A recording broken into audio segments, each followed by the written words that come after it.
Muhammad Ruzan merupakan pelajar tingkatan 4 bersekolah di SMK Asajaya. Pada tahun 2022, Ruzan telah mengenali Nadi Pekan Asajaya dan mengikuti program yang diadakan di Nadi.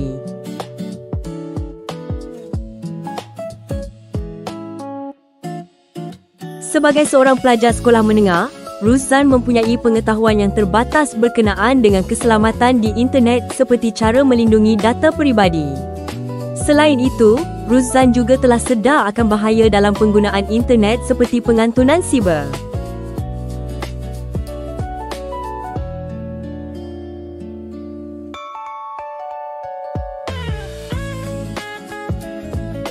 Menerusi nadi kesedaran, Ruzan telah berjaya mengaplikasikan langkah-langkah keselamatan dalam penggunaan internet terutamanya dalam menggunakan media sosial dalam kehidupan seharian.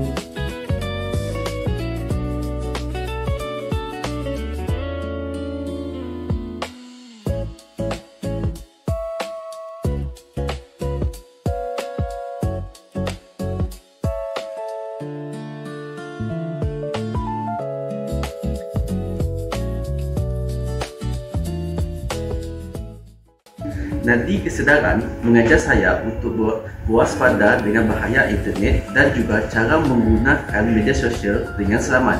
Yeay!